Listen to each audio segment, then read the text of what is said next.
ஓம் சாந்தி.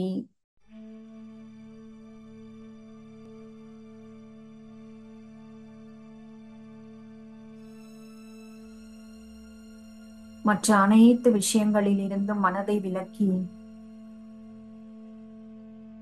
நமது கவனத்தை ஒருமுகப்படுத்துவோம். நெற்றிக்கு மத்தியில் இரு புருவங்களுக்கு இடையில் ஒரு சின்னஞ்சிறிய ஒளிப்புள்ளி, அந்த பிரகாசமான ஒளிப்புள்ளியை பாருங்கள். இதுதான் நான் ஆத்மா, அழிவற்ற சக்தி, இந்த சரீரத்தின் மாஸ்டர், இந்த உடலுக்கு ராஜா. நான் ஆத்மா ராஜா.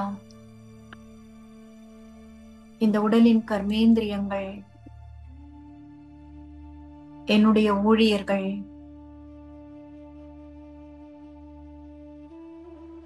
இந்த கர்மேந்திரியங்கள் நான் ஆத்மா, என் கட்டளைக்கு கீழ்ப்படிந்து நடக்க வேண்டியவர்கள். இந்த ஊழியர்களை என்னுடைய கட்டுப்பாட்டில் வைத்திருக்கும் நான் அதிகாரி ஆத்மா ஆவேன்.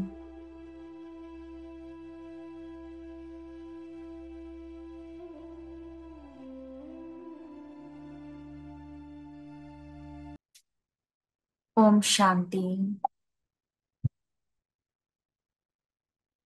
இந்த ஆத்ம உணர்வோடு நாம இன்னைக்கு வகுப்பை தொடங்கலாம்.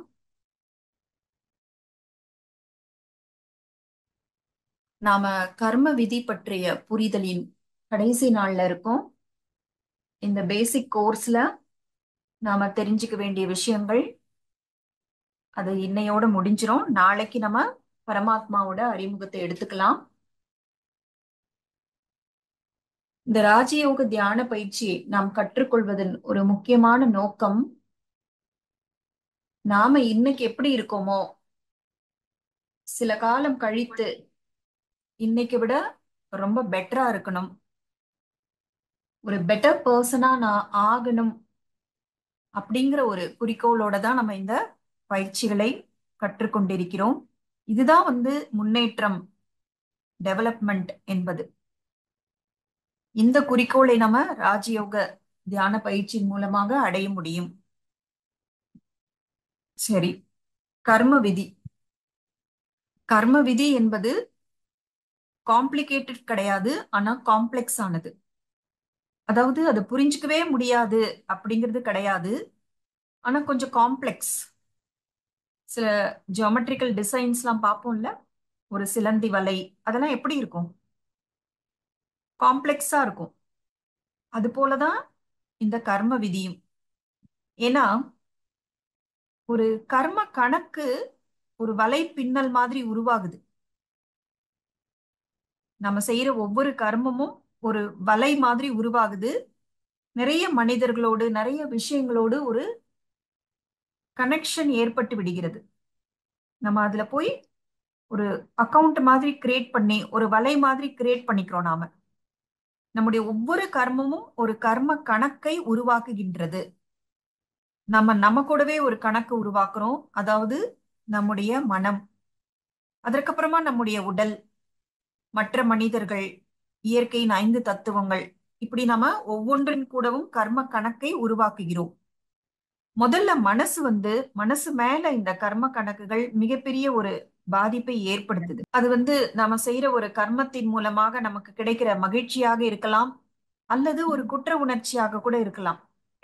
சோ மனம்தான் இந்த உணர்வுகளை எல்லாம் அனுபவம் பண்ணது இல்லையா? சோ அதனால மனதோடு ஒரு கர்ம கணக்கு உருவாகின்றது. அடுத்தது உடல். இந்த உடல்ங்கிறது இயற்கை நமக்கு கொடுத்த ஒரு பரிசு.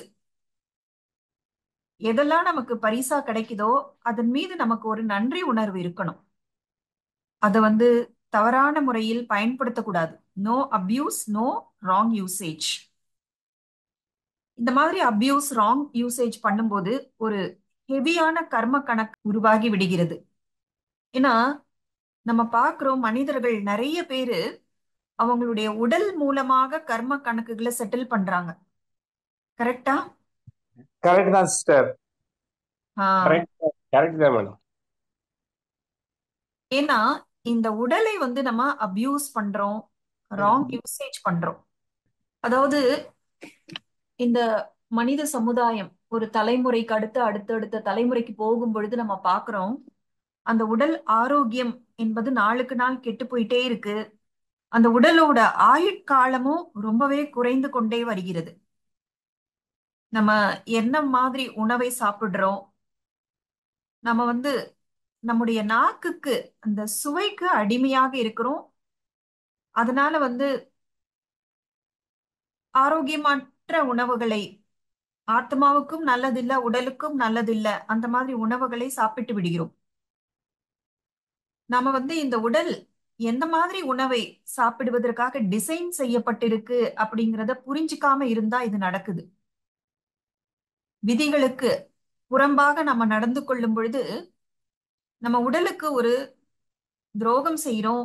அதன் மூலமாக ஒரு கர்ம கணக்கு உடலோடு உருவாகி விடுகிறது. அதனால்தான் இந்த உடலே நமக்கு நிறைய துக்கங்களை கொடுக்குது. எத்தனை விதமான நோய்கள் இருக்குல்ல. முன்னாடிலாம் வந்து வயதானதுக்கு அப்புறமா வரக்கூடிய சில நோய்கள் இப்போ ரொம்ப சின்ன வயசுலயே வருது. ரொம்ப சின்ன வயசுலயே வந்து சர்க்கரை வியாதி இதெல்லாம் ஜுவனைல் அப்படிங்கிறாங்க. ஏன்னா அந்த அளவுக்கு உடலை துஷ்பிரயோகம் பண்றோம். நமக்கு இந்த உடலை பற்றி நிறைய ஞானமும் இருக்கு. சில பேர் வந்து இதை பற்றி எல்லாத்தையுமே மொத்தமா நிராகரிப்பாங்க. சில பேர் வந்து தெரிந்து கொண்ட பிறகும் கூட அலட்சியப்படுத்துவார்கள். நம்முடைய உடல் வந்து அசைவ உணவு சாப்பிடுவதற்காக டிசைன் செய்யப்பட்டதே கிடையாது. இது தவிர அந்த விலங்குகள் பறவைகள் எல்லாம் நிறைய காலங்களுக்கு ஒரு கூண்டில் அடைக்கப்பட்டு இருக்கும். அதுங்களுக்கெல்லாம் நல்லாவே தெரியும் என்ன நடக்க போகுது தங்களுக்கு அப்படின்னு. அப்போ நிறைய அந்த வெறுப்பு, ஒரு கசப்புணர்வு, ஒரு ஹெல்ப்லெஸ்னஸ், ஒரு கோபம், இந்த மாதிரி உணர்வுகளை எல்லாம் அந்த விலங்குகளும் பறவைகளும் உருவாக்குது. அந்த வைப்ரேஷன் எல்லாமே அந்த உடல்ல தேங்குது, பதிவாகுது. பாருங்க, வீட்ல ஒருத்தர் இறந்து போயிட்டா அது என்னதான் நமக்கு அவரு ரொம்ப பிரியமானவர், நம்ம நேசிச்சவர் அப்படின்னா கூட அந்த இறந்த உடலை நம்ம ரொம்ப நேரத்துக்கு வச்சுக்க மாட்டோம். அந்த உடலை தகனம் செய்த பிறகு அந்த வீட்டையெல்லாம் கழுவி முடிச்சிட்டு தான் நாமளும் குளிச்சதுக்கு அப்புறம் தான் நம்ம சாப்பிடுவோம். அந்த உடலை எரிக்கிற வரை அல்லது அந்த வீட்டை சுத்தப்படுத்துற வரைக்கும் அந்த வீட்ல வந்து சமைக்க கூட மாட்டாங்க. ஆனா இன்னைக்கு நம்ம வீட்டு ஃப்ரிட்ஜ்ல எத்தனை இறந்த உடல்களை வச்சிருக்கோம். எத்தனை அந்த லோ ஃப்ரீக்வன்சி வைப்ரேஷன் இருக்கிற அந்த உடலை நம்ம சாப்பிடுறோம். சோ அது அந்த உணவுகள் உடலுக்கானதும் கிடையாது, மனதுக்கானதும் கிடையாது. இது ஏன்னா அந்த வைப்ரேஷன்ஸ்லாம் நம்முடைய மனதை பாதிக்குது. இன்னைக்கு உலகம் முழுக்க என்ன சொல்றாங்க, ஸ்ட்ரெஸ் இருக்கு, டிப்ரெஷன் இருக்கு, லோ ஃபீலிங் இருக்கு அப்படின்னு சொல்றாங்க. ஏன்? அந்த மாதிரி உணவை சாப்பிடுவதனால. அப்போ இந்த மாதிரி ஒரு கர்ம கணக்கை நம்ம உருவாக்குறோம் அப்படின்னா அந்த விலங்கோ பறவையோ வந்து நம்ம கிட்ட கணக்கு வழக்கு செட்டில் பண்ணாது இல்லையா? சோ இந்த கணக்கு வழக்குகள் இப்படி உடல் மூலமாக செட்டில் ஆகுது.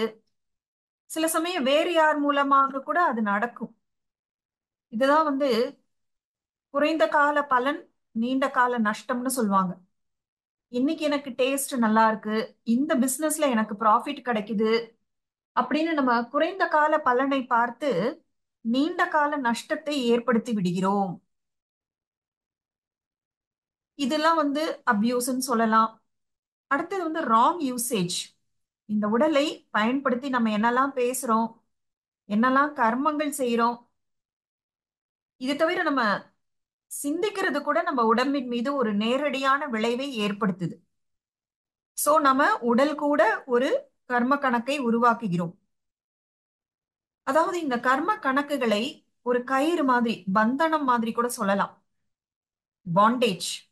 சோ நம்ம உடல் கூடவே நம்ம ஒரு பந்தனத்தை ஏற்படுத்தி விடுகிறோம். பாருங்க, ஒரு வயதானது பிறகு இல்ல ஏதாவது ஒரு தீவிரமான நோய் வருது, இனிமே பழைய மாதிரி ஆக முடியாது அப்படிங்கிற ஒரு நிலை வந்த பிறகு கூட அந்த மரணம் என்பது சீக்கிரமா நடக்கிறது இல்ல. ஏன்னா அந்த உடல் மூலமாக கணக்கு வழக்குகள் செட்டில் ஆகிட்டு இருக்கு. இது எவ்வளவு ஒரு கஷ்டமான நிலைமை இல்ல. நிறைய பேர் சொல்லுவாங்க எனக்கு செத்து போயிட்டேன்னா நிம்மதியா இருக்கும். ஆனா நடக்கிறது இல்ல. ஏன்னா அந்த உடல் மூலமாக அந்த கணக்கு வழக்குகள் நிறைவேறி கொண்டிருக்கிறது. அடுத்ததா இந்த கர்ம கணக்குகள்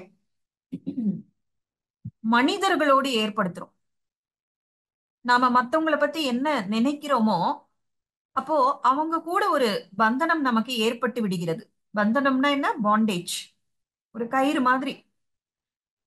இப்ப இந்த சோசியல் மீடியால நிறைய மனிதர்களை பற்றி பேசுறாங்க. ஒருத்தரோட பர்சனல் லைஃப்குள்ள போயிட்டு அவங்கள பத்தி ஒரு ஜட்ஜ்மெண்டலா கமெண்ட்ஸ், இந்த காசிப்பிங். இப்போ நாம கூட சிலரோட ஒரு குரூப்ல இருக்கோம்னு வச்சுக்கோங்க, நம்முடைய நண்பர்கள், நம்ம கூட வேலை செய்யறவங்க, அவங்க எல்லாம் நிறைய இந்த வம்பு தும்பு எல்லாம் பேசுவாங்க. அந்த இடத்துல நாம எதுவுமே பேசல, நாம யார பத்தியும் தப்பா பேசல. ஆனா அவங்க பேசுறத கேட்டுட்டு இருந்தோம், அவங்க பேசினதுக்கு தலையாட்டிட்டு இருந்தோம். ஆமா அப்படித்தான் நடக்குது, இந்த மாதிரி கூட நம்ம ஒத்துழைப்பு கொடுக்கிறோம் அப்படின்னா அது கூட ஒரு கர்ம கணக்கை உருவாக்குது. பாருங்க, இந்த மாதிரி பாண்டேஜ், இந்த பந்தனங்கள் எல்லாம், நான் கயிறுன்னு சொன்னேன்ல, அது கண்களுக்கு புலப்படாத ஒரு கயிறு, ஒரு சூக்ஷ்மமான கயிறு. இந்த கயிறின் மூலமாக நாம யார பத்தி நெகட்டிவா பேசுறோமோ இல்ல பேசுறவங்களுக்கு துணையா இருக்கிறோமோ அவங்களோட ஒரு கர்ம கணக்கை நம்ம இந்த கயிறு மூலமாக இணைத்துக் கொள்கிறோம். ஒருத்தர் இன்னொருத்தரோட கயிறுனால நாமளே கட்டிக்கிறோம். நம்ம செய்யற ஒவ்வொரு கர்மாவும் நமக்குள்ளேயே ரெக்கார்ட் ஆகுது, ஒரு கணக்கு உருவாகுது. நாம மற்ற ஆத்மாக்களோடு அந்த சூக்ஷ்மமான கயிறினால் நம்மை நாமே கட்டிக்கொள்கிறோம். இந்த மாதிரி நிறைய கர்ம கணக்குகளை உருவாக்கி கயிறுகளோடு நாம கட்டிக்கொண்டு விட்டோம் என்றால் எப்படி நம்மால முக்தியை பற்றி யோசிக்க முடியும்? இந்த உலகம் ரொம்ப மோசமா இருக்கு, இனிமே இந்த உலகத்துல பிறக்க வேண்டாம். ஆனா இந்த முக்தி என்பது சாத்தியமே இல்லாம இருக்கு. இப்ப யாரோ ஒருத்தர் நம்ம கிட்ட வராரு, இன்னொருத்தரை பத்தி பேசுறாரு, அவங்க ரெண்டு பேருக்குள்ள ஏதோ ஒரு இஷ்யூ நடக்குது. இவர் தன்னோட சைட பத்தி மட்டும்தான் சொல்றாரு, நமக்கு உண்மை என்னன்னே தெரியாது. இப்ப நம்ம கிட்ட பேசுறவருடைய அந்த வார்த்தைகள் மூலமா நம்ம இன்ஃப்ளூயன்ஸ் ஆகிட்டோம் அப்படின்னா நம்ம கொஞ்சம் பாரபட்சமா ஆகி விடுவோம். ஏன்னா அந்த இன்னொரு தரப்பு நமக்கு தெரியவே தெரியாது இல்ல. இப்ப நாம அவங்க ரெண்டு பேருக்குள்ள நடந்த விஷயத்துல டைரக்ட்லி கனெக்டட் கிடையாது. ஆனா இதுல தேவையில்லாம நம்ம நுழைந்து அந்த இன்னொருத்தரை பத்தி சில விஷயங்களை நம்புறது, சில எண்ணங்களை உருவாக்கி கொள்வது அப்படின்னா இந்த சிலந்தி வலைக்குள்ள நாம போய் மாட்டிக்கிறோம். சோ நம்ம ரொம்ப எச்சரிக்கையா இருக்கணும். இன்னொரு ஆத்மாவை பற்றி நம்ம என்ன நினைக்கிறோம் அப்படிங்கிறது ரொம்ப ரொம்ப கவனம் செலுத்த வேண்டிய ஒரு விஷயம். நம்ம பொதுவா நம்முடைய வார்த்தைகள், நம்முடைய செயல்களில் ரொம்பவே கவனம் கொடுப்போம். இப்படி பேசக்கூடாது, இப்படி பேசணும் அப்படின்னு. ஆனா எண்ணங்கள் கூட கர்மங்கள் தான் அப்படிங்கிறத நம்ம புரிஞ்சுக்கிறோம். பிரம்மா குமாரியில ஒரு ஸ்லோகன் உண்டு. அது என்னன்னா, திங்க் பிஃபோர் யூ திங்க். இதை யோசிக்கலாமா அப்படிங்கறத கூட யோசிச்சுதான் யோசிக்கணும் அப்படின்னு சொல்லுவாங்க. என்ன அர்த்தம்னா, அந்த அளவுக்கு நம்ம எண்ணங்களுக்கு கூட முக்கியத்துவம் கொடுக்கணும். யாருக்குமே தெரியல அப்படிங்கறதுனால மனசுல எண்ணங்கள் ஓடிக்கிட்டே இருக்கக்கூடாது. சோ நமக்கு இப்ப அந்த கர்மா ப்ராசஸ்னா என்னன்னு தெரியும். எண்ணங்கள் மிக மிக முக்கியமானது நம்முடைய பாக்கியத்தை டிசைட் பண்றதுக்கு அப்படிங்கிறது நம்ம எல்லாருக்குமே தெளிவா தெரியும். நம்ம கர்ம விதிகளை பற்றி படிச்சிட்டு இருக்கோம், புரிஞ்சிட்டு இருக்கோம் அப்படின்னா அந்த விகாரங்களை பத்தி நம்ம புரிஞ்சுக்கிறது மிக மிக அவசியமானது. ஏன்னா விகாரங்கள் மூலமாகத்தான் நமக்கு நெகட்டிவ் கர்ம கணக்கு உருவாகின்றது. விகாரங்கள்னா என்ன? அந்த நெகட்டிவ் குணங்கள், காமம், கோபம், அகங்காரம், பற்று, பேராசை, இது போல ஒரு பெரிய லிஸ்ட். இப்போ நம்ம எல்லாருக்குமே தெரியும் இந்த காம விகாரம் என்பது அதனுடைய ஹையஸ்ட் ஸ்டேஜுக்கு போயிடுச்சு. ஆரம்பத்துல கணவன் மனைவிக்கு இடையே அப்படின்னு இருந்தது, மெது மெதுவாக பல மனைவியர் அப்படின்னு ஆச்சு. அதற்கப்புறமா இந்த திருமண பந்தத்துக்கு அப்பாற்பட்ட உறவுகள், எக்ஸ்ட்ரா மேரிட்டல் அஃபேர்ஸ், அதற்கப்புறமா திருமணத்துக்குள்ளேயே வராம காம விகாரம் அப்படின்னு ஆச்சு. இப்போ இன்னும் அட்வான்ஸா போயிட்டு அந்த சேம் பாலினம், ஆண் ஆண் பெண் பெண், அந்த மாதிரி போயிடுச்சு. இது தவிர ப்ராஸ்டியூஷன், விபச்சாரம், இன்னும் ரொம்ப ரொம்ப மோசமான குழந்தைகளோடு உறவு வைத்துக் கொள்வது, இறந்த உடல்களோடு வைத்துக் கொள்வது, விலங்குகளோடு வைத்துக் கொள்வது, இன்னும் என்னதான் பாக்கி இருக்குங்கிற அளவுக்கு ரொம்ப மோசம், அதனுடைய உச்சத்துக்கு போயிடுச்சு. இது எல்லாருக்குமே தெரியும் காம விகாரம் எந்த அளவுக்கு போயிடுச்சு அப்படின்னு. அடுத்த விகாரம் கோபம். எல்லாருக்குமே இந்த கோபம் ரொம்ப பெரிய ரூபத்திலேயோ இல்ல சின்ன ரூபத்திலேயோ இருக்கு. சின்னதா சிடுசிடுப்பு, எரிச்சல், இதெல்லாம் கூட கோபத்தினுடைய குழந்தை குட்டிகள் தான். ஆனா இந்த கோபத்தை யார்கிட்ட காமிக்கணும், யார்கிட்ட காமிக்க கூடாது அப்படிங்கறதுல நம்ம தீர்மானமா இருக்கும். எவ்வளவு காமிக்கணும், எப்ப காமிக்கணும், எந்த அளவுக்கு போலாம் கோபம் வந்தால். நல்ல வேளை கோபம்ங்கிறது இன்னும் நம்ம கண்ட்ரோல்ல தான் இருக்கு. ஒருவேளை அது கண்ட்ரோலை விட்டு போயிடுச்சுன்னா அது ரொம்ப டேஞ்சரஸ் ஆயிடுது. இந்த ரோட் ரேஜ்னு சொல்லுவாங்க. இதெல்லாம் ரொம்ப மேலை நாட்டுல நடக்கிற விஷயம் இப்ப கொஞ்சம் கொஞ்சமா நம்ம நாட்டுல கூட நடக்குது. சும்மா கையில கன்னு வச்சுப்பாங்க, எடுத்து சுட்டுக்கிறது, இல்லைன்னா ஒருத்தரை ஒருத்தர் தாக்கிக்கிறது, டிராபிக் ரூல்ஸ் ஃபாலோ பண்றது, இந்த மாதிரி ரோட் ரேஜ், இந்த மாதிரி எல்லாம் கூட நிறைய நடக்குது. இந்த விகாரங்கள் எல்லாமே இல்ல ஒருவருக்கொருவர் கை கோர்த்து நடப்பது போல இருக்கு. ஒரு விகாரத்துக்கும் மற்ற விகாரங்களோடு ஒரு தொடர்பு இருக்கு. இப்ப ஈகோ, அகங்காரம் இருந்ததுன்னு வச்சுக்கோங்க, அங்க கோபம் இருக்கும். இந்த அட்டாச்மெண்ட், பற்று இருந்தா கூட கோபம் வரும்.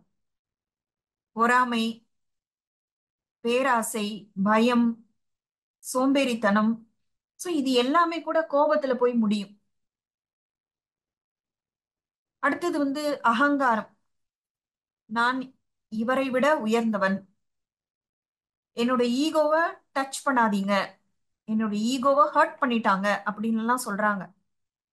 நான் யார்கிட்டயும் அட்வைஸ் எல்லாம் எடுத்துக்க மாட்டேன், சஜஷன் எடுத்துக்க மாட்டேன். நீ யார் எனக்கு அட்வைஸ் பண்றதுக்கு, நீ யார் எனக்கு கரெக்ஷன் சொல்றதுக்கு. ஈகோ, ஹைட் ஆஃப் ஈகோ, அகங்காரத்தின் உச்சம். இப்பெல்லாம் சின்ன குழந்தைங்களுக்கு கூட இந்த ஈகோனால கோபம் வருது. எல்லாரும் முன்னாடி என்ன சொல்லிட்ட, ம், நிறைய நியூஸ் பேப்பர்ல கூட படிக்கிறோம்ல. ஒன்று அந்த உயர்வு மனப்பான்மை, இல்லைன்னா தாழ்வு மனப்பான்மை. ரெண்டுமே ஈகோ தான். Superiority complex, inferiority complex. ஏன்னா ஈகோ என்பது நம்முடைய உண்மையான குணம் கிடையாது இல்ல. நான் உடல் அப்படின்னு புரிஞ்சுக்கிறது அதனால வரக்கூடிய விஷயங்கள் தான். அடுத்தது அட்டாச்மெண்ட். இது என்னுடையது, இவர் என்னுடையவர். அப்போ எனக்கு அவர் மீது அல்லது அந்த பொருள் மீது அட்டாச்மெண்ட் வந்துருது. ஆனா அது உண்மையிலே என்னுடையது கிடையாது. சில பேருக்கு தங்களுடைய வீடுகளின் மீது, அவங்க வச்சிருக்க வண்டிகள் மீது, அவங்க வளர்க்கிற அந்த பெட்ஸ், வளர்ப்பு பிராணிகள், இவங்க மேல எல்லாம் கூட அட்டாச்மெண்ட். நம்ம உறவு, தேகம் சம்பந்தப்பட்ட உறவு முறைகள் மீது கூட அட்டாச்மெண்ட். ஆனா உண்மை என்னன்னா எதுவுமே நம்முடையது கிடையாது. இது நமக்கு எல்லாருக்குமே தெரியும். நம்ம சொல்றோமே, வரும்பொழுது தனியாதான் வந்தோம், காலியான கையோட தான் வந்தோம், போகும்போதும் காலியான கையோட தான் போக போறோம், இப்படிலாம் நாமளே சொல்றோம். எந்த ஒரு பௌதிகமான பொருளோ இல்ல மனிதர்களோ நம்ம கூட வரவே மாட்டாங்க. இதெல்லாம் தெரிந்து கூட நமக்கு அவ்வளவு பற்று இருக்கு. இப்ப நமக்கு எந்த ஒரு விஷயத்தின் மீதோ அல்லது மனிதர்கள் மீதோ பற்று இருந்ததுன்னா நமக்குள்ள ஒரு பயம் டெவலப் ஆக ஆரம்பிச்சிரும். எங்கே இது என்னை கையை விட்டு போயிடுமோ, எங்கே இவர் என்னை விட்டு போய் விடுவாரோ அப்படிங்கிற ஒரு பயம் உருவாகி விடுகிறது. அப்ப என்ன பண்ணுவோம்னா அந்த விஷயத்தையோ அந்த மனிதரையோ ரொம்ப டைட்டா நம்ம பிடிச்சு வச்சுக்க நினைப்போம். இந்த மாதிரி டைட்டா பிடிச்சு வைக்க நினைக்கும் பொழுது உண்மையிலே அது நமக்கு வலியை தருது. இந்த பௌதிகமா கூட எந்த பொருளையாவது நம்ம கையில இறுக பிடிச்சு வச்சிருந்தோம், அது விடாம நம்ம கையிலேயே சுமந்துட்டு இருந்தோம்னா கொஞ்ச நேரம் கழிச்சு கை வலிக்க ஆரம்பிச்சிரும். இப்ப ஏதாவது ஒரு கட்டத்துல நம்ம அந்த கையை விட்டுதான் ஆகணும். இது போலதான் நம்ம எதெல்லாம் நம்முடையதுன்னு பிடிச்சு வச்சிருக்கோமோ, யாரையெல்லாம் நம்முடையவர்னு பிடிச்சு வச்சிருக்கோமோ, அதெல்லாம் ஒரு நாள் நம்ம கையை விட்டு கண்டிப்பா போகத்தான் வேணும். ஆனா இத்தனை நாளா அதை பிடிச்சு வச்சுக்கிட்டு நான் டெவலப் பண்ண அந்த பயம், கவலை, இதெல்லாம் நான் எனக்கு நானே கொடுத்துக்கிற வலி. சோ இந்த பொருட்களோ மனிதர்களோ எதற்காக நம்ம கிட்ட இருக்குன்னா, அந்த பொருட்கள்லாம் நம்முடைய பயன்பாட்டுக்காக இருக்கு. அவை நம்முடையவை அல்ல. இப்போ ஒரு ஹோட்டல்ல போய் ஸ்டே பண்றோம்னு வச்சுக்கோங்க. அந்த ஹோட்டல்ல ஸ்டே பண்றதுக்காக நம்ம பணம் கொடுக்கிறோம். நமக்கு அந்த பொருட்களை எல்லாம் பயன்படுத்துவதற்கான ரைட்ஸ் கிடைக்குது. ஆனா எதையுமே நம்ம கூடவே எடுத்துட்டு வர முடியாது. அது ஒரு நாள் ஸ்டேவா இருக்கலாம், இல்ல ஒரு வாரம் ஸ்டேவா இருக்கலாம். அது ஹோட்டல்ல தங்குற ஸ்டே. இந்த உடலில் தங்குற ஸ்டே இது எத்தனை? ஒரு 60 வருஷமோ 80 வருஷமோ, கொஞ்சம் பெரிய டியூரேஷனா இருக்கு. ஆனா அந்த ஹோட்டல்ல என்ன கண்டிஷனோ அதே தான் இங்கேயும். எல்லாமே டெம்பரரியா, தற்காலிகமாக நம்முடைய பயன்பாட்டுக்காக கொடுக்கப்பட்டிருக்கிறது. நிரந்தரமான உரிமை கிடையாது. இப்ப நம்ம ஒரு பங்களாவே கட்டுறோம்னு வச்சுக்கோங்க, 2 கோடி செலவு பண்ணி ஒரு பங்களா கட்டுறோம். ஆனா நமக்கு எந்த அளவுக்கு கர்ம கணக்குல இருக்கோ அந்த அளவுக்கு மட்டும்தான், அந்த கால அளவுக்கு மட்டும்தான் அந்த பங்களால கூட நம்ம தங்க முடியும். இல்லைன்னா என்ன ஆகும்? அந்த வீட்டை காலி பண்ண வேண்டியிருக்கும், இல்ல விற்க வேண்டியிருக்கும், இல்ல நாமளே இந்த சரீரத்தை விட்டு போக வேண்டியதா இருக்கும். எந்த அளவுக்கு அந்த பொருளுக்கு நம்ம மேல கர்ம கணக்கு இருக்கோ அவ்வளவுதான் நம்ம அதை பயன்படுத்த முடியும். இதே போலதான் மனிதர்களும். எவ்வளவு நம்ம ஒருத்தரோட கர்ம கணக்கு வச்சிருக்கோமோ அந்த அளவு மட்டும்தான் நம்ம சேர்ந்து வாழ முடியும். ஒன்ஸ் அந்த கர்ம கணக்கு செட்டில் ஆயிடுச்சு அப்படின்னா நம்ம செப்பரேட் ஆகித்தான் தீர வேண்டும். இது ஒரு ரயில் பயணம் போல. இது கூட நம்ம சொல்றோம், வாழ்க்கை ஒரு ரயில் பயணம் போல. நம்ம கூட இருக்கிறவங்க எல்லாம் ரயில நம்ம கூட பயணம் செய்கிற சக பிரயாணிகள் அப்படின்னு சொல்றோம். ஆனா எல்லாருமே ஒரே ட்ரெயின்ல தான் பயணம் பண்றோம். ஆனா மற்றவர்கள் வேற கம்பார்ட்மெண்ட்டுக்கு போயிடுவாங்க. ஒண்ணு நாம வேற கம்பார்ட்மெண்ட்டுக்கு போயிடுவோம், இல்லைன்னா அவங்க வேற கம்பார்ட்மெண்ட்டுக்கு போயிடுவாங்க. ஆனாலும் நமக்கு அவங்க மேல அவ்வளோ பற்று இருக்கு. ரயில் சிநேகம்னு தெரிந்து கூட அந்த பற்று இருக்கு. இப்ப அவங்க வேற கம்பார்ட்மெண்ட்ல நாம பயணம் பண்ற அதே ட்ரெயின்ல தான் பயணம் பண்ணுவாங்க. ஆனா ஒருத்தருக்கு ஒருத்தர் அடையாளம் தெரியாது. ஏன்னா Dress சேஞ்ச் பண்ணிடுவோம்ல. இந்த சரீரம்ங்கிற Dress சேஞ்ச் ஆயிடுது. அப்ப நமக்கு இவங்க தான் நமக்கு இன்னாராக இருந்தார்கள் அப்படிங்கிறது நமக்கு தெரியவே தெரியாது. அதனால எல்லார் கூடவும் அன்பாகவும் சந்தோஷமாகவும் வாழணும். ஆனா பற்று இல்லாமல் வாழ பழகிக்கணும். அதாவது எப்பொழுதுமே யாரையும் என்னுடையவர்கள் அப்படிங்கிற அந்த நினைவு வரக்கூடாது. இது அட்டாச்மெண்ட்டுக்கானது, பற்றுக்கானது. அடுத்தது கிரீடு, பேராசை. ஏன்னா மனிதர்கள் எல்லாம் அந்த பாடி கான்சியஸா இருக்காங்க, தன்னை தேகம்னு நினைச்சிட்டு இருக்காங்கல்ல. அதனால என்ன நினைக்கிறாங்கன்னா, இது ஒரு லைஃப் தானே எனக்கு, எனக்கு இந்த வாழ்க்கை ஒரே ஒரு வாழ்க்கை தான் எனக்கு கிடைச்சிருக்கு. அதனால என்ன விலை கொடுத்தாவது நான் சந்தோஷமா இருப்பேன். என்ன விலை கொடுத்து அப்படின்னா என்ன அர்த்தம்? என்ன வேணாலும் செய்யலாம் சந்தோஷத்துக்காக அப்படிங்கிற மென்டாலிட்டியில தான் எல்லாருமே இருக்கிறாங்க. ஏன்னா தன்னை தேகம்னு நினைச்சிட்டு இருக்காங்க. ஆனா இது உண்மை அல்ல. இது ஒரே ஒரு வாழ்க்கைக்கான விஷயமே கிடையாது. இது பல பல வாழ்க்கைகள். ஏன்னா நாம் எல்லாம் அழிவற்ற ஆத்மாக்கள். சோ பேராசை வேண்டாம். கடுமையாக உழைக்கலாம். என்னெல்லாம் வேணுமோ அது எல்லாமே நம்மளால சம்பாதிக்க முடியும். அதை ரொம்ப சந்தோஷமா சம்பாதிக்கணும், சந்தோஷமா பயன்படுத்தணும். அதே போல அதை விட்டு விடுவதற்கும் நம்ம தயாராக இருக்கணும். விடும் பொழுதும் அந்த துக்கம் வரக்கூடாது. மற்றவர்கள் மீது ஒருபோதும் அந்த பொறாமை, கம்பாரிசன் வரவே கூடாது. ஒரு போட்டி மனப்பான்மை, அடக்கி ஆளும் குணம், பாசிசம்னு சொல்லுவோம்ல. அதே போல பொறாமையின் காரணமாக ஒருத்தர் காலை ஒருத்தர் இடறி விடுவது. So இது மாதிரிலாம் செய்யவே கூடாது. ஒரு கதை இருக்கு. அந்த கதையில வந்து ஒருத்தர்கிட்ட சொல்றாங்க, அவர் ரொம்ப ஏழையா இருக்காரு. இங்க வந்து உன் கண் முன்னாடி நிறைய நிலம் இருக்கு, ஏக்கர் ஏக்கரா இருக்கு. எவ்வளவு தூரம் ஓடணுமோ நீ ஓடி,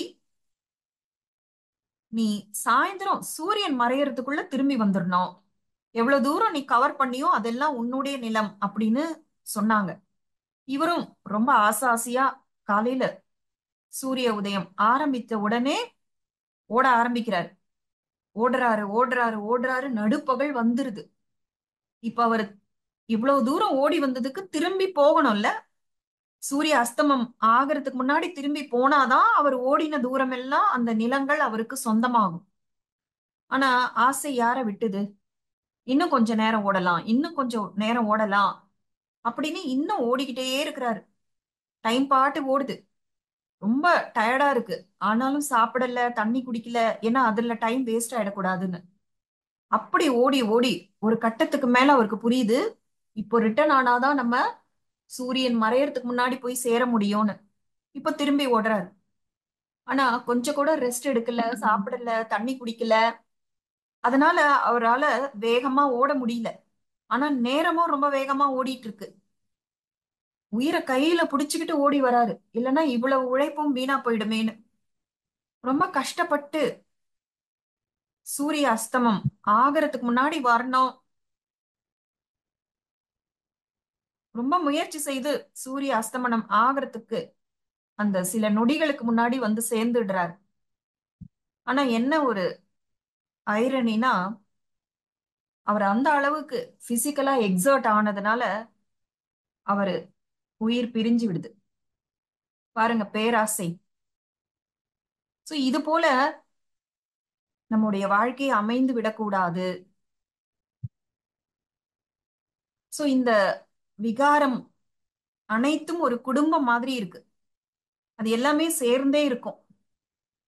இந்த காம விகாரம்ங்கிறது புத்தியை மழுங்கடிக்கும். இந்த ஆன்மீகம்ங்கிறது ரொம்ப சிரமப்படும், அவங்களுக்கு புரிஞ்சுக்கவே முடியாது. அதாவது வெளி உலக விஷயம்லாம் நல்லா புரிஞ்சுப்பாங்க, ரொம்ப இன்டெலிஜென்ட்டா இருப்பாங்க. ஆனா காம விகாரம் யாருக்கு அதிகமாக இருக்கோ அவங்களுக்கு ஆன்மீகம் புரிஞ்சுக்கிறது, அதை மனசுல பதிய வைக்கிறது, அதுக்கு ரொம்பவே கஷ்டப்படுவாங்க. அவங்களால இந்த ஆன்மீக பாதையில போகவே முடியாது. அதுதான் ரொம்ப அந்த தேக உணர்வு அதிகமாக இருப்பதற்கான முக்கியமான ஒரு விகாரம்னா காம விகாரம். சோ இந்த விகாரங்கள் எல்லாமே டெவில் மாதிரி, பிசாசுகள் மாதிரி. அது நம்முடைய பாகியத்தையே ஸ்பாயில் பண்ணுது. அதாவது ரொம்ப சிம்பிளா சொல்லணும் அப்படின்னா, எவ்வளவு நம்ம ஆத்மாவின் ஒரிஜினல் குணங்கள்ல இருக்கோமோ அவ்வளவு பாக்கியம். எவ்வளவு நம்ம விகார குணங்கள் வச்சிருக்கோமோ அந்த அளவுக்கு துக்கம், வலி, வேதனை இதெல்லாம் இருக்கும். நாம வந்து ஒரு செக்கிங் பண்ணணும். நான் செய்யக்கூடிய இந்த கர்மா இதனால என்னுடைய ஒரிஜினல் குணங்கள் அதிகரிக்குதா, அல்லது எனக்குள்ள இருக்கிற, எனக்கு தெரிந்த தெரியாமல் இருக்கிற விகார குணங்கள் ஸ்ட்ராங் ஆகுதா? இப்படி நாம ஒவ்வொரு கர்மத்தையும் செக் பண்ணணும்.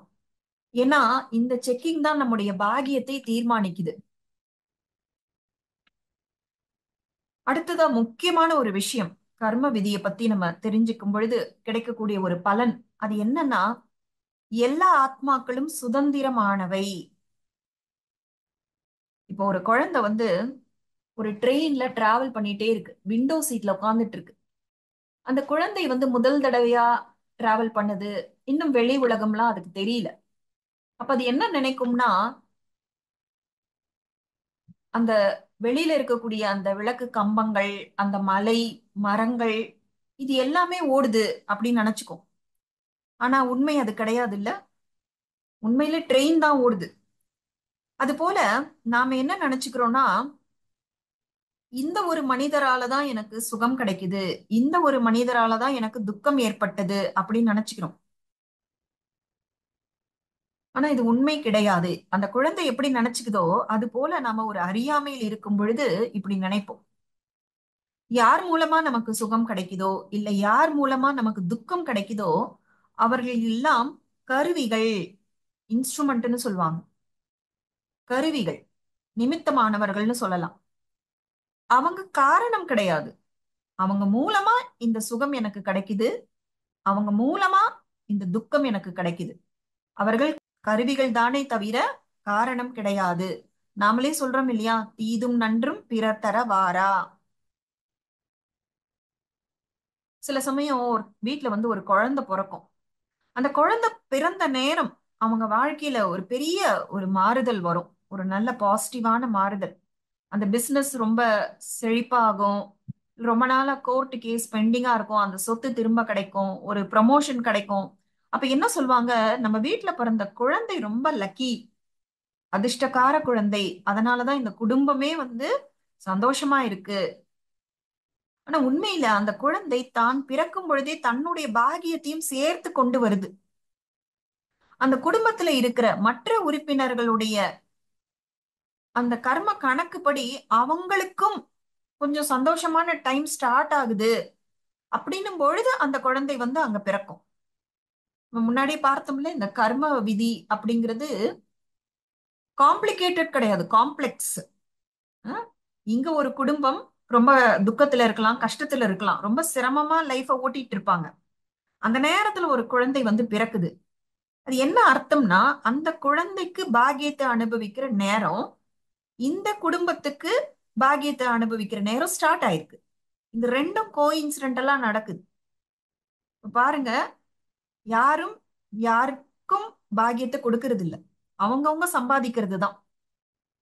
அதே போல சில இடங்கள்ல ஒரு குழந்தை வந்து பிறக்கும், அதனால அந்த குடும்பத்துல ஏதாவது ஒரு பெரிய இழப்பு நடக்கும், ஒரு பிசினஸ்ல லாஸ், இல்ல யாராவது ஒரு பேரண்ட் கூட இறந்து போயிருக்கலாம், அப்பாவோ அம்மாவோ. அப்ப என்ன பண்ணுவாங்க, அந்த குழந்தை மேல பழிய போட்டுருவாங்க. இந்த பிறந்த உடனே அம்மாவை முழுங்கிடுச்சு, பிசினஸ்ல லாஸ் வந்துருச்சு, வீட்டை விற்க வேண்டிய நிலைமை வந்துருச்சு அப்படின்னு அந்த குழந்தை மேல பழி போட்டுருவாங்க. இதுவும் உண்மை கிடையாது. அந்த பேரண்ட்டுக்கு அவ்வளவுதான் அந்த கர்ம கணக்கு இருக்கு அந்த ஃபேமிலியில. அந்த குழந்தை கூட, அந்த குழந்தைக்கு கூட கூட அவங்களுக்கு அப்படிதான் கர்ம கணக்கு இருந்திருக்கு, அது செட்டில் ஆயிடுச்சு. சில அம்மாக்கள் வந்து அந்த குழந்தையை பெற்று முடித்த உடனே இறந்து விடுவார்கள், ஏன்னா அவ்வளவுதான் கர்ம கணக்கு இருந்தது. சில குழந்தைகள் பிறந்த உடனே இறந்து போகும், அவ்வளவுதான் அந்த அப்பா அம்மாவோட கர்ம கணக்கு. இந்த கர்ம கணக்குகள் வந்து ரொம்ப துல்லியமானது. இதெல்லாம் நம்ம புரிஞ்சுக்கணும். சோ ஒவ்வொரு ஆத்மாவும் சுதந்திரமானது, இண்டிபெண்ட். எல்லாருமே அவங்கவங்க செய்யற கர்மத்தின் படிதான் அவங்கவங்க பாக்கியத்தை கொண்டு வராங்க. நம்ம அந்த ஃப்ளோ சார்ட் பார்த்தோம் இல்லையா, அந்த ஃப்ளோ சார்ட்ல வந்து என்ன காமிக்கிறாங்க, அவங்கவங்க என்ன ஞானத்தை வச்சிருக்காங்க, எவ்வளவு ஞானத்தை சேகரித்துக் கொள்கிறார்கள், என்ன சாப்பிடுறாங்க, அவங்களுடைய பழைய அனுபவங்கள் என்ன, அவங்களுடைய பழைய சமஸ்காரங்கள். சோ இது எல்லாமே அவர்கள் அவர்களுடையதுதான். இங்க மத்தவங்களோடதுன்றது வரவே இல்லை. ஒரே ஒரு இடம் சமஸ்காரம், அந்த இடத்துல மட்டும்தான் அந்த 5 வகையான சமஸ்காரங்கள் இருக்கு பாருங்க. அந்த 5 வகையான சமஸ்காரம்னு வரும் பொழுது பெற்றோர்கள் மூலமாக கிடைக்கிற சில சமஸ்காரங்கள், அந்த ஒரே ஒரு விஷயம் வந்து மற்றவர்கள்னால நமக்கு நடக்கிற பிரச்சனைகள் ஆகுது. அது கூட எந்த தாய் தந்தைக்கு போய் நம்ம பிறக்கணும்னு நம்ம கர்ம கணக்கு வச்சிருக்கோமோ அப்படிதான் நடக்கும், இல்லையா? சில குழந்தைகள் இப்படி கூட நினைப்பாங்க, சில பெற்றோர்கள் கூட இப்படி நினைப்பாங்க, எனக்கு வந்து நீ பிறந்தியே, அவங்க வீட்டு குழந்தை பாரு எப்படி இருக்கு. அதே போல குழந்தையும் நினைக்கும், நீங்க எது கேட்டாலும் வாங்கி தர மாட்டேங்கிறீங்க, என் ஃப்ரெண்டோட வீட்டுல போய் நான் பிறந்திருக்கலாம், அவங்க எது கேட்டாலும் வாங்கி தராங்க. ஆனா யார் யாருக்கு எப்படி கர்ம கணக்கோ, யார் யாருடைய சமஸ்காரங்கள் மேட்ச் ஆகுதோ அப்படிதான் அந்த அந்த உறவுகள் ஏற்படும். சோ இந்த பெற்றோர்கள் அப்படின்னு பார்க்கும் பொழுது ரொம்ப கவனமா இருக்கணும். நம்ம குழந்தைகளுக்கு நம்ம என்ன விதமான பழக்க வழக்கங்கள், என்ன விதமான குணங்களை கொடுக்கிறோம், இது ரொம்ப பெரிய பொறுப்பு, வெரி பிக் ரெஸ்பான்சிபிலிட்டி. அந்த பெற்றோர்கள் நிறைய பேரு குழந்தைகளுக்கு வந்து பெஸ்ட் எஜுகேஷன் தரணும், பெஸ்ட் லைஃப் ஸ்டைல் தரணும், பெஸ்ட் ட்ரெஸ், பெஸ்ட் ஃபுட், ஆனா எத்தனை பேரு நம்முடைய குழந்தைகளுக்கு பெஸ்ட் சமஸ்காரங்கள் கொடுக்கணும் அப்படின்னு யோசிக்கிறோம்?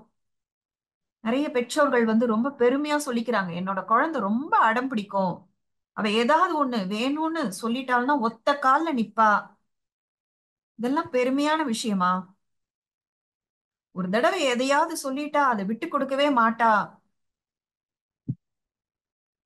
சில சமயம் இப்படி கூட சொல்லுவாங்க, என் குழந்தைக்கு இதெல்லாம் தெரியவே தெரியாது, இவ இப்படித்தான் அவன் அப்படித்தான் அப்படின்னு ஒரு என்டாஸ்மெண்ட் கொடுத்துடுறோம். இந்த மாதிரி குணங்கள், பழக்க வழக்கங்கள் இதெல்லாம் பெருமைப்படக்கூடியதா அப்படிங்கறத யோசிச்சு பார்க்கணும். ஆனா இந்த ஃப்ளோ சார்ட்ங்கிறது நமக்கு ஒரு அவேக்கனிங் மாதிரி. நல்லா தூங்கிட்டு இருக்கவங்களை எழுப்பி விட்டு அப்படி இருக்கும், அந்த மாதிரி ஆகுது. ஏன்னா அந்த பெற்றோர்களுக்கு இந்த சமஸ்காரங்கள் அந்த குழந்தைகளுடைய பாக்கியத்தை தீர்மானிக்குது அப்படிங்கிறது தெரியல, மறந்து போயிடுது. நாளைக்கு அந்த குழந்தைகள் கஷ்டப்படும் பொழுது அந்த பெற்றோர்கள் தான் உட்கார்ந்து அழுவாங்க. அப்ப என்ன பண்ணுவாங்க? எல்லாத்தின் மேலேயும் பழி போட்டுட்டு இருப்பாங்க. சோ ஒவ்வொரு ஆத்மாவும் இண்டிபெண்ட், அவங்கவங்களுடைய பாக்கியத்தை அவங்கவங்க தான் சம்பாதிக்கிறாங்க. சிலர் மூலமா சில நல்ல விஷயங்கள் நடக்குது, சிலர் மூலமா சில கெட்ட விஷயங்கள் நடக்குது. ஆனா அவர்கள் கருவிகள் தானே தவிர காரணம் கிடையாது. இது நமக்கு தெளிவா புரியுது. அவங்கவங்க கர்மா, அவங்கவங்க பாக்கியம். ஆனா இதுல ஒரு கவனிக்க வேண்டிய ஒரு முக்கியமான விஷயம் என்னன்னா, சிலருக்கு துன்பம் வருவதற்கு நாம கருவிகளாக இருந்து விடக் கூடாது. அவர்களுக்கு துன்பம் வருவதற்கு அவங்களுடைய கர்மா தான் காரணம். ஆனா அது இன்னொருத்தர் மூலமா தானே நடக்கும். அப்படிப்பட்ட ஒரு இன்ஸ்ட்ருமெண்டா நான் இருக்கக்கூடாது. அதுல ரொம்ப தெளிவா இருக்கணும். ஏன் இப்படி சொல்றோம்னா, சிலருக்கு துன்பம் கொடுக்கணும்னா அப்ப எனக்குள்ள ஒரு தவறான சமஸ்காரம் இருக்கணும் இல்லையா? எனக்குள்ள பாசிட்டிவ் குணங்கள் மட்டும்தான் இருக்குன்னு வச்சுக்கோங்க, என் மூலமாக அவர்களுக்கு எந்த துன்பமும் நடக்க வாய்ப்பே கிடையாது. கரெக்டா? இந்த பாயிண்ட் புரியுதா எல்லாருக்கும்?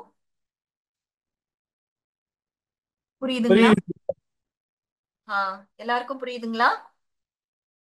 இன்னொரு தடவை சொல்லணுமா? சொல்லுங்க. ஓகே. அதாவது நாம எந்த விஷயத்துல ரொம்ப கவனம் செலுத்தணும்னா, நம்ம மூலமாக இன்னொருத்தருக்கு துன்பம் வருவதற்கு நாம கருவிகளாக இருந்து விடக்கூடாது. அவங்களுக்கு ஏதோ ஒரு துன்பம் வருது, அது அவங்களோட கர்ம கணக்குப்படிதான். ஆனா அது என் மூலமாக நடக்கக்கூடாது. நான் அதற்கு கருவியாக இருக்கக்கூடாது. ஏன் நான் கருவியாக இருக்கக்கூடாதுன்னா, நான் கருவியா இருக்கேன்னா என்ன அர்த்தம்? எனக்குள்ள ஏதோ ஒரு அவகுணங்கள் இருக்கும், அதன் மூலமாகத்தான் அவங்களுக்கு அந்த துக்கம் கிடைக்க வாய்ப்பு இருக்கு. அதுதான் நம்ம சொல்றோம். எப்படி இருந்தாலும் எனக்குள்ள அவகுணம் இருந்தா அது என்னோட பாக்கியத்தை பாதிக்கும் இல்லையா? அதனால ரொம்ப ரொம்ப கேர்ஃபுல்லா இருக்கணும். நமக்குள்ள தவறான சமஸ்காரங்கள், அதாவது எனக்கு கோபம்ங்கிற ஒரு அவகுணம் இருந்ததுன்னு வச்சுக்கோங்க, அப்ப நான் உங்ககிட்ட ரூடா தானே பேசுவேன். நான் எனக்குள்ள இருக்கிற ஏதோ ஒரு அவகுணத்தின் மூலமா உங்களுக்கு ஏதோ ஒரு நஷ்டத்தை ஏற்படுத்துவேன். ஆனா இப்போ நான் செய்கிற இந்த கர்மா அது எனக்குள்ள ரெக்கார்ட் ஆகுமே, எனக்கு அந்த பதிவு வேண்டவே வேண்டாம். அதனால நம்ம ரொம்ப கவனமா இருக்கணும். நமக்குள்ள எந்த ஒரு அவகுணங்களும் இருக்கக்கூடாது. நம்ம மூலமா யாருக்கும் எந்த ஒரு துக்கமும் நடக்கவே கூடாது. ஏன்னா சில சமயம் நமக்கு யார் கூடவாவது கர்ம கணக்கு இருக்குமா இருக்கும், அவங்க நமக்கு ஏதாவது கெடுதல் பண்ணி இருக்கலாம். ஆனா அந்த கெடுதல் செட்டில் பண்ணணும் அப்படின்னா, அது என் மூலமா செட்டில் ஆகணும் அப்படின்னா எனக்குள்ள சில அவகுணங்கள் இருக்கணும் இல்ல? அது வேண்டாம். இப்ப இந்த பாயிண்ட் புரியுதுங்களா?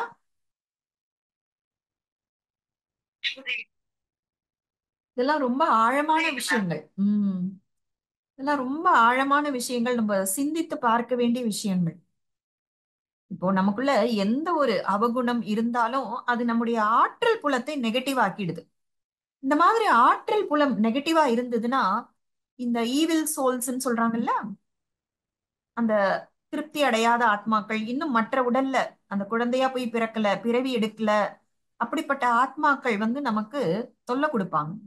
அதே நம்முடைய எனர்ஜி ஃபீல்டு, அந்த உடல் ஆற்றல் புலம்னு சொல்றோம் இல்லையா, பாசிட்டிவா இருந்தா எந்த ஒரு துர் ஆத்மாவும் நமக்கு ஒரு தொல்லை கொடுக்கவே முடியாது. இது ரொம்ப பெரிய பெனிஃபிட். ஏன்னா இப்பெல்லாம் பார்த்தீங்கன்னா இந்த மரணம் என்பது ரொம்ப மாஸ் ஸ்கேல்ல நடக்குது. ஒரு பூகம்பம் வருது, ஒரு பெரிய விபத்து வருது, ஒரு பெரிய இயற்கை சீற்றம்லாம் வருதுன்னா நிறைய பேர் கொத்து கொத்தா செத்து போறாங்க. இல்ல, இப்ப கொரோனா வந்தப்போ கூட எவ்வளவு பெரிய மரணம், உயிரிழப்பெல்லாம் நடந்தது. அப்ப அத்தனை ஆத்மாக்களுக்கும் உடனே அடுத்த பிறவி என்பது கிடைக்காது. அப்ப என்ன பண்ணோம், அது யாராவது கிடைப்பாங்களா அப்படின்னு தேடும். அப்ப யாருடைய அந்த சூக்ஷ்ம உடல், அந்த எனர்ஜி புலம், அது ஆற்றல் புலம் கரையா இருக்கோ, பலவீனமா இருக்கோ, அவங்களதான் அது பிடிக்கும். அதனால நம்முடைய ஆற்றல் புலத்தை ரொம்ப தூய்மையா வச்சிருக்கணும். அதற்காக நான் ஆத்மா அந்த நெகட்டிவ் குணங்கள், நம்ம என்னெல்லாம் விகாரங்கள் பார்த்தோமோ அது இல்லாம பார்த்துக்க வேண்டியது நமக்கு கிடைக்கிற ஒரு பெனிஃபிட் அப்படிங்கிறது நம்ம புரிஞ்சுக்கணும். இன்னொரு விஷயம், ரொம்ப எல்லாரும் தப்பு பண்ற ஒரு ஏரியா என்னன்னா, மற்றவர்களை புரிந்து கொள்ள முடியாமல் இருப்பது. இன்னும் நிறைய இந்த மனசுக்குள்ள இந்த கேள்வி வரும். ஏன் இந்த மனிதர் இந்த மாதிரி நடந்துக்கிறாரு, ஏன் இப்படி பண்றாரு, ஏன் இப்படி பிஹேவ் பண்றாரு. இப்ப இந்த சார்ட்டையே பாருங்க. இந்த சமஸ்காரம் அப்படிங்கிறது எப்படி உருவாகுது அப்படின்னும் பொழுது அதுக்கு முன்னாடி எத்தனை படிகள் இருக்குல்ல. அவங்க என்ன பேசுறாங்க, நடந்துக்கிறாங்க, அவங்க ஏன் அப்படி பேசுறாங்க நடந்துக்கிறாங்க, அவங்களோட கண்ணோட்டம் மனப்பான்மை அப்படி இருக்கு. அந்த கண்ணோட்டம் மனப்பான்மை எப்படி ஏற்பட்டது, அவங்க ரொம்ப நாளா என்ன உணர்வுகளை அனுபவித்தார்களோ அப்படி. ஏன் அவங்களுக்கு அந்த உணர்வுகள் இருந்தது, ஏன்னா அந்த மாதிரி எண்ணங்கள் உருவாக்கினாங்க. ஏன் அந்த எண்ணங்கள் உருவாச்சு, அவங்க எடுத்துக்கிற ஞானம், அவங்க சாப்பிடுற சாப்பாடு, அவங்களோட பழைய அனுபவங்கள், இப்படி எவ்வளவு பெரிய லிஸ்ட் இருக்குல்ல. இப்போ இந்த ஃப்ளோ சார்ட்டை வைத்து நம்ம பார்க்கும் பொழுது ஏன் அந்த மனிதர் அப்படி நடந்துக்கிறாரு, ஏன் அந்த மனிதர் இந்த மாதிரி ஒரு காரியத்தை செய்யறாரு அப்படிங்கிறதுக்கான பதில் நமக்கு கிடைச்சிடுது. அப்ப நமக்குள்ள அந்த கேள்விகள் எல்லாம் முற்று பெற்றுவிடும்.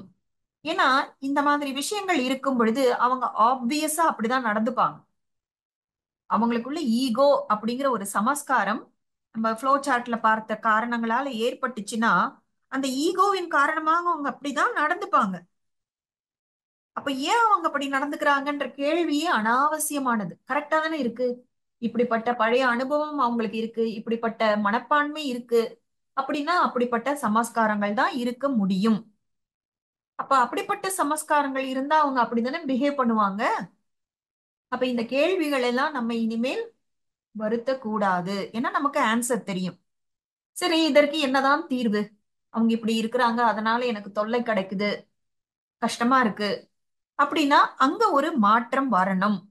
அவர்களுக்குள்ள அந்த சமஸ்கார மாற்றம் வந்தால்தான் அவங்க பிஹேவியர், அவங்க கர்மா எல்லாம் மாத்துவாங்க. ஆனா இந்த மாற்றம் என்பது சுய விருப்பத்துடன் நடக்கக்கூடிய ஒரு விஷயமா இருக்கு.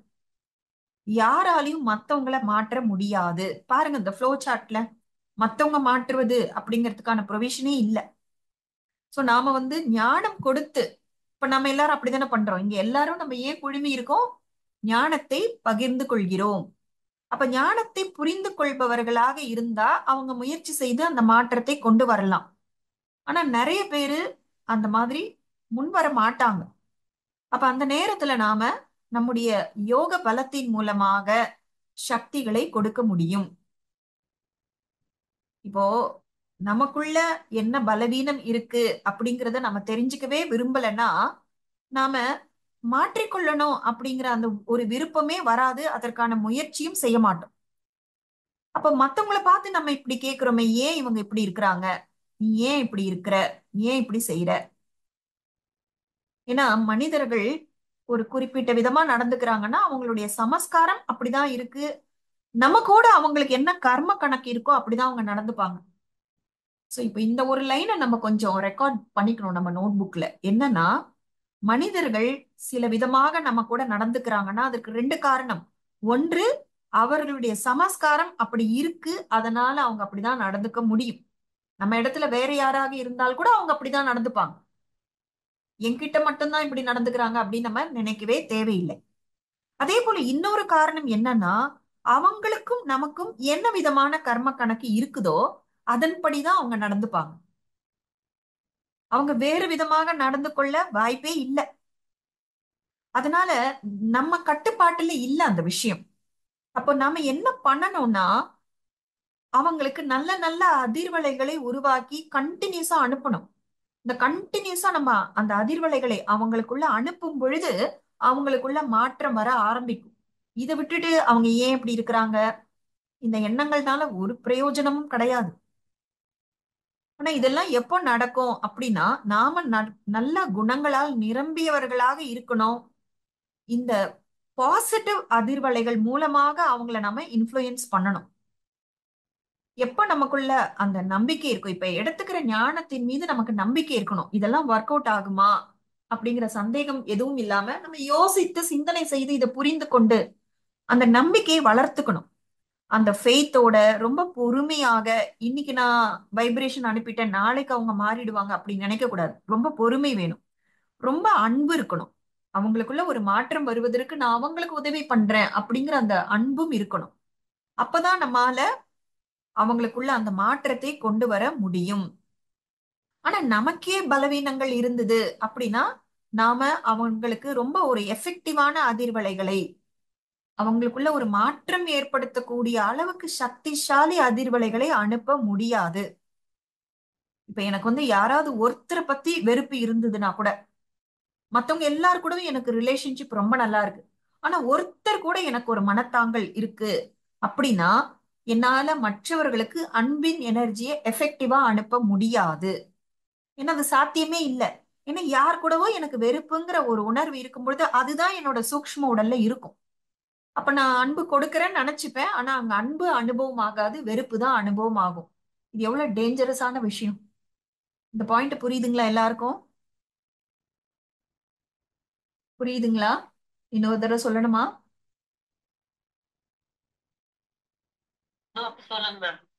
ஓகே.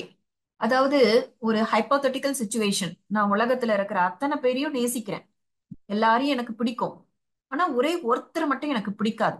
அதற்கு என்ன காரணம் வேணா வச்சுக்கோங்க. அந்த ஒருத்தர் மேல எனக்கு வெறுப்பு, வருத்தம், காயம் ஏதோ இருக்கு மனசுல. அப்போ அதுதான் என்னோட ஆற்றல் புலத்துல இருக்கும். ஏன்னா இந்த நெகட்டிவ் குணங்கள் ரொம்ப ஸ்ட்ராங்கா இருக்குல்ல, அந்த வெறுப்பு, கோபம், இது என்னோட ஆற்றல் புலத்துல இருக்கும். அப்போ நான் மற்றவர்களுக்கு அன்பை கொடுக்கணும்னு நினைச்சா கூட அது அவர்களுக்கு அனுபவம் ஆகாது. அதாவது ஒரு மாசமா ஒருத்தர் குளிக்கல அப்பனா அவரோட உடல்ல எவ்வளவு துர்நாற்றம் இருக்கும்ல. ஆனா அவரு பெர்ஃப்யூம் அடிச்சுக்கிறாரு, அப்ப பெர்ஃப்யூமோட ஸ்மெல்லு தெரியாது, அந்த உடலோட துர்நாற்றம் தான் அதிகமா தெரியும். அதே போல நமக்குள்ள ஒருத்தர் மேல அந்த வெறுப்பு, எரிச்சல் ஏதாவது இருந்தா கூட அந்த அன்பின் எனர்ஜி ரொம்ப எஃபெக்டிவா போய் சேராது அப்படின்னு சொல்றோம். இப்ப புரியுதுங்களா?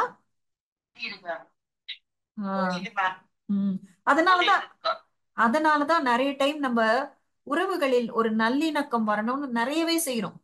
ரொம்ப உடலை வருத்தி கூட ரொம்ப கஷ்டப்பட்டு சமைச்சு கொடுக்கறது, ரொம்ப காஸ்ட்லியான gift வாங்கி கொடுக்கறது எல்லாம் செய்வோம்.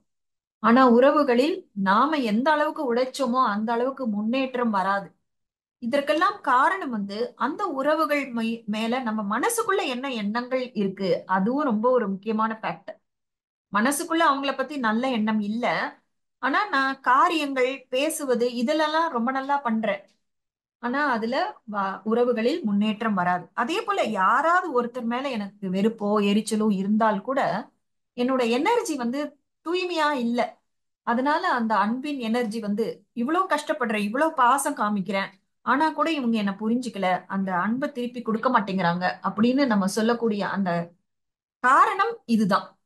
அதனாலதான் நம்ம எல்லாரையுமே நேசிக்கணும், எல்லாரையுமே மன்னிக்கணும், இது நம்முடைய நன்மைக்காகன்னு புரிஞ்சுக்கணும். என்ன சொல்லுவாங்கன்னா ராஜயோகத்துல, கனவுல கூட அசுத்தமான எண்ணங்கள் வரக்கூடாது. கனவுல கூட வரக்கூடாதான். யோசிச்சு பாருங்க, கனவுங்கிறது நம்மளோட கட்டுப்பாட்டினை மீறின விஷயம். அதுல கூட பவித்திர தன்மையற்ற ஒரு விஷயம் வரவே கூடாதாம். ஏன்னா நம்ம மனசுல ஆழ் மனசுல என்ன இருக்கோ அதுதான் கனவுகளாக வெளிப்படுது. அப்போ கனவுகள் மூலமாக கூட நம்ம செக் பண்ணிக்கலாம், என்னோட நான் எவ்வளவு தூய்மையா இருக்கேன் இல்ல அப்படிங்கறத. இப்ப நம்ம இறைவனோட நினைவின் மூலமாக நமக்குள்ள இருக்கிற அத்தனை விகார குணங்களையும் நம்ம அழிச்சிடணும். இதற்கு என்ன ஃபார்முலானா, நான் ஆத்மா அப்படிங்கிற அந்த உணர்வோடு இருந்துதான் இறைவனை நினைவு செய்தால்தான் நமக்குள்ள இருக்க விகார குணங்கள் எல்லாமே அழியும். இப்ப நாளைக்குல இருந்து நம்ம பரமாத்மாவை பத்தி தெரிஞ்சுக்க போறோம். பரமாத்மாவோட அறிமுகம், அவர் கூட எப்படி தொடர்பு வைப்பது, அவர்கிட்ட இருந்து எப்படி சக்திகளை பெறுவதுங்கிறதெல்லாம் நம்ம தெரிஞ்சுக்க போறோம். ஆனா இங்க ஆத்ம உணர்வு பிராக்டிஸ் சரியா இல்ல, தேக உணர்வுல தான் நம்ம இருந்து பரமாத்மாவோட கனெக்ட் பண்றோம் அப்படின்னா அது ஒரு சிறந்த பலனை தராது. அதனாலதான் நம்ம டெய்லி அந்த ஆத்ம உணர்வுக்கான பயிற்சியை கொடுத்துட்டு இருக்கோம். அப்பதான் இறைவன் நமக்கு கிடைக்கும் பொழுது இறைவன் கிட்ட இருந்து நமக்கு கிடைக்கக்கூடிய எல்லா பிராப்திகளும் நமக்கு அனுபவமாகும். இப்ப சில அவகுணங்கள் இருக்கலாம், நமக்குள்ள சில பலவீனங்கள் ரொம்ப ஸ்ட்ராங்கா இருக்கலாம். ஆனா அந்த பலவீனங்களை கூட நாம இறைவனோட நினைவின் மூலமாக ஜெயிக்க முடியும். இப்ப பாருங்க, நம்ம பல பிறவிகளை கடந்துதான் இந்த பிறவிக்கு வந்திருக்கோம் இல்லையா?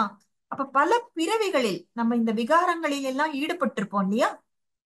அதனால நம்முடைய ஆத்மா அந்த தூய்மையும் சக்தியும் இழந்திருக்கும்.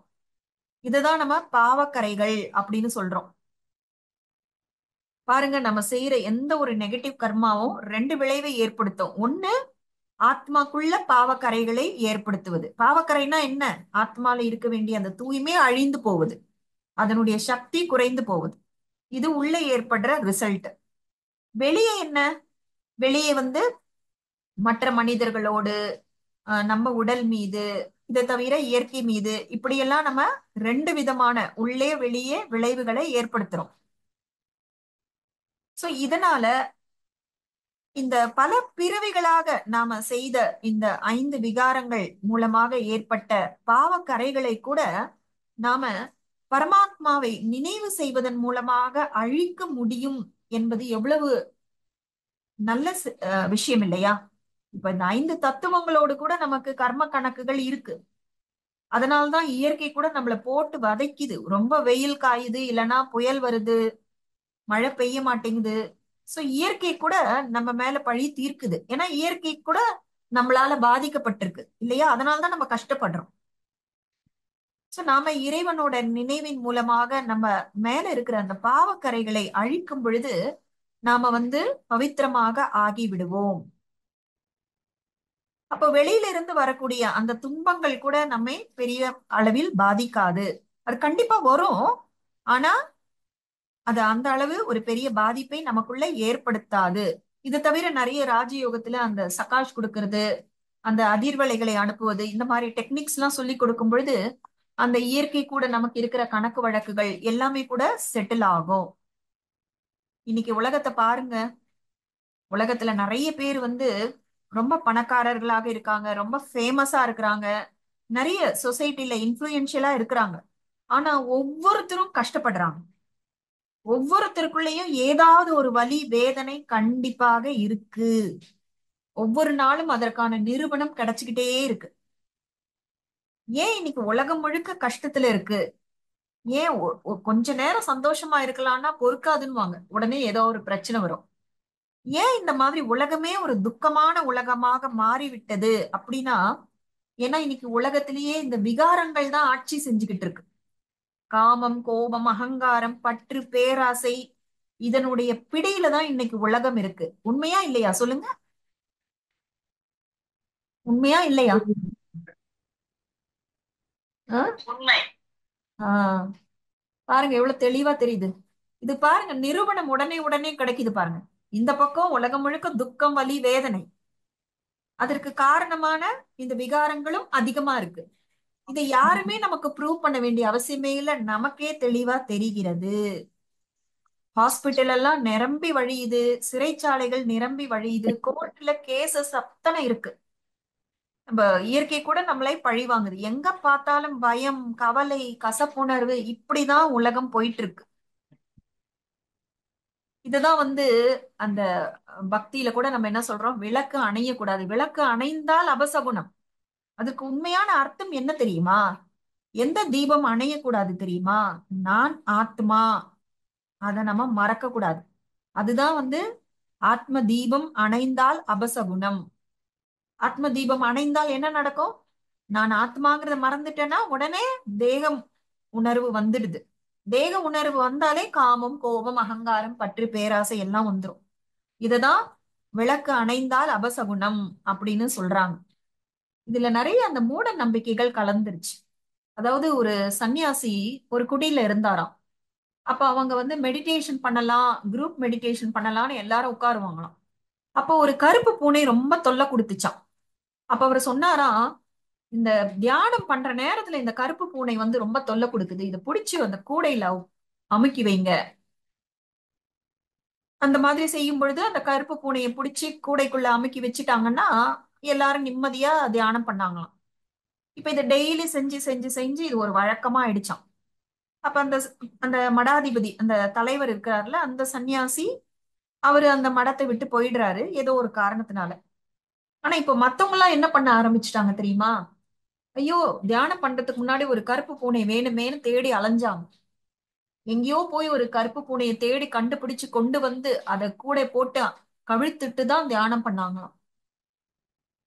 இந்த கதை புரியுதா உங்களுக்கு என்ன சொல்ல வருதுன்னு? புரியுதுங்களா எல்லாருக்கும்?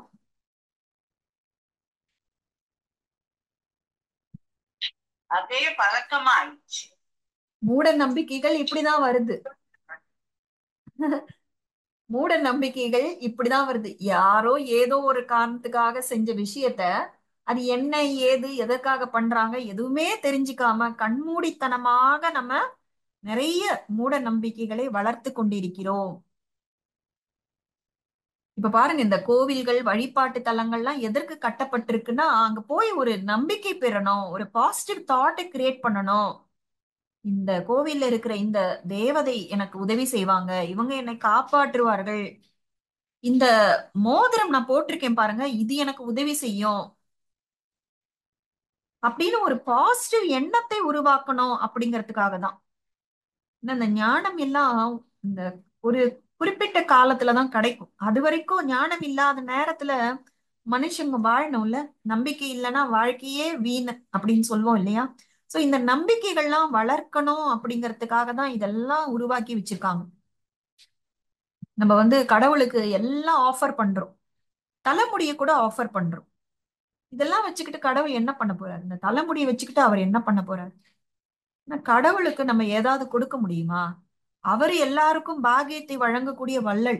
அவருக்கு நாம ஏதாவது கொடுக்க முடியுமா? அவர் ஏதாவது நம்ம கிட்ட எதிர்பார்ப்பாரா என்ன? ஆனா அவர் ஒரே ஒரு விஷயம் மட்டும் எதிர்பார்க்கிறாரு. அது என்னன்னா, நாம சத்தியத்தின் பாதையில் நடக்கணும் அப்படிங்கிறது தான் எதிர்பார்க்கிறாரு. சத்தியம் என்ன? நான் ஆத்மா. என்னுடைய 7 குணங்களும் தான் என்னுடைய ஒரிஜினல் குணங்கள். இந்த ஒரிஜினல் குணங்கள்ல இருந்து நான் எவ்வளவு விலகி போறேனோ அப்ப நான் நெகட்டிவ் கர்மங்களை செய்வேன். அப்ப இன்னைக்கு இல்லைனாலும் நாளைக்கு நான் கண்டிப்பாக துக்கத்தை அனுபவிப்பேன். இததான் புரிஞ்சுக்கணும் அப்படின்னு இறைவன் நம்ம கிட்ட எதிர்பார்க்கிறார். இப்போ நாம பெற்றோர்கள் கூட நம்ம குழந்தைங்க கிட்ட என்ன எதிர்பார்க்கிறோம்? அவங்க ஒழுங்கா பிஹேவ் பண்ணணும், அவங்களுடைய கடமைகளை அவங்க சரியா செய்யணும், அப்படித்தானே நம்ம எதிர்பார்க்கிறோம். அதே போலதான் இறைவனும் நம்ம கிட்ட எதிர்பார்க்கிறார்.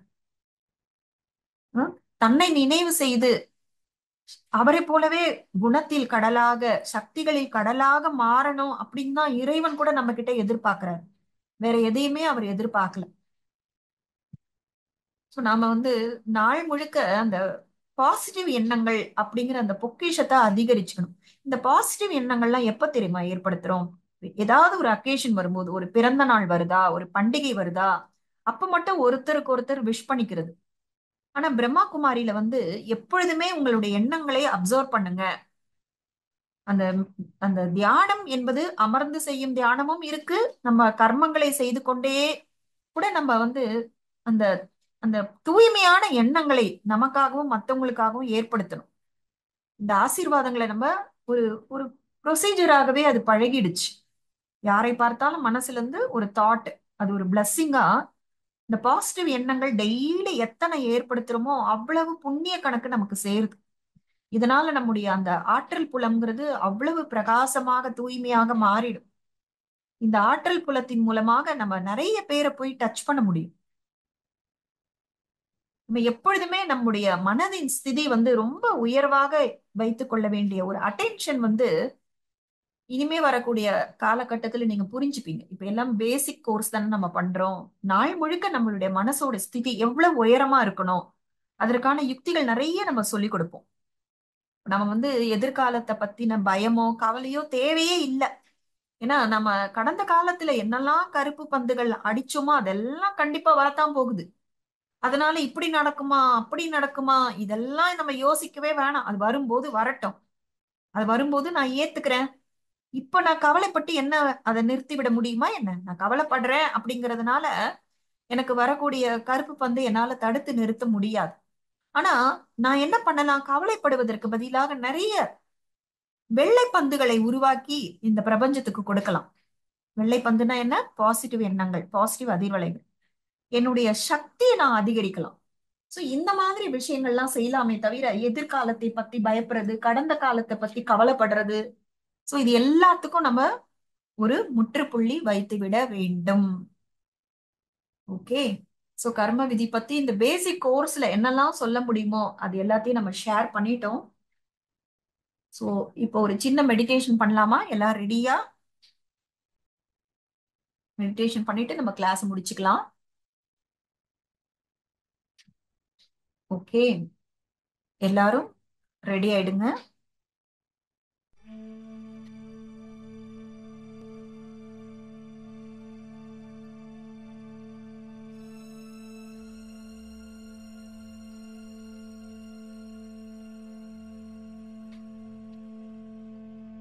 கவனத்தை இரு புருவங்களுக்கு மத்தியில் கொண்டு வருவோம். நான் தைரியசாலியான ஆத்மா. என் வாழ்க்கையில் வரக்கூடிய அத்தனை பிரச்சனைகளையும் தடைகளாக எண்ணாமல் என்னை சக்திசாலியாக ஆக்குவதற்காக வந்த படிக்கற்களாக பார்க்கின்றேன். என்னுடைய எதிர்காலத்தை குறித்து எனக்கு எந்த பயமும் இல்லை. ஏனெனில் நான் இதுவரை செட்டில் செய்யாத கர்ம கணக்குகள் மட்டுமேதான் வர முடியும். அதை தவிர நான் பயப்படும் அத்தனை விஷயங்களும் நடக்க முடியாது. அதனால் நான் தெளிவான மனதோடு நிகழ்காலத்தில் என்னுடைய மிக சிரேஷ்டமான எண்ணங்கள் மூலமாக என்னுடைய சக்திகளை அதிகரித்துக் கொள்ளும் உன்னதமான நோக்கத்துடன் செயல்பட்டு கொண்டிருக்கின்றேன். இந்த கூடுதல் சக்தியுடன் கர்ம கணக்குகளை நான் இறைவன் துணையுடன் நல்லபடியாக முடித்து விடுவேன். என் முன்னால் நான் நடந்து செல்ல வேண்டிய பாதை தெளிவாக தெரிகின்றது. இந்த பயணத்தில் நான் மேலும் மேலும் சுய முன்னேற்றம் அடைந்து கொண்டே செல்கின்றேன். என்னுடைய புத்தி இப்போது விசாலமாக இருக்கின்றது. எனக்கு வரும் பிரச்சனைகள் அனைத்தும் சென்ற பிறவியில் மட்டுமே நான் ஏற்படுத்தினதாக இருக்க வேண்டிய அவசியம் இல்லை.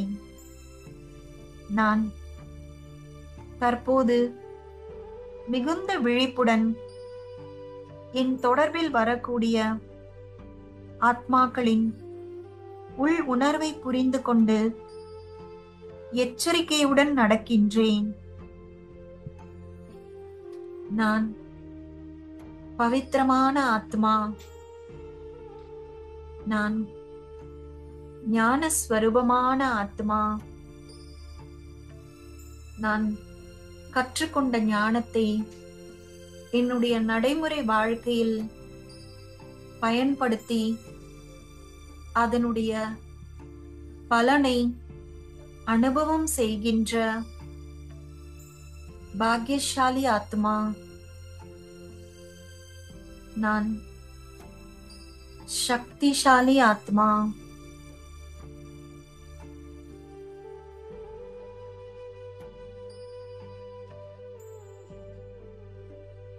ஓம் சாந்தி.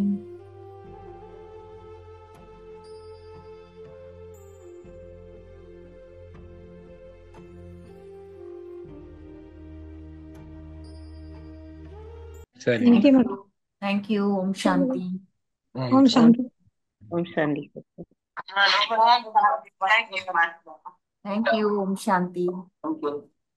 ஓம் சாந்தி. நல்லா இருக்குதுமா, சிறப்பா இருக்கு, உருக்கம் நல்லா இருக்கு. இறை கனெக்டிவிட்டி ரொம்ப அற்புதமா கிடைக்குதுங்கம்மா.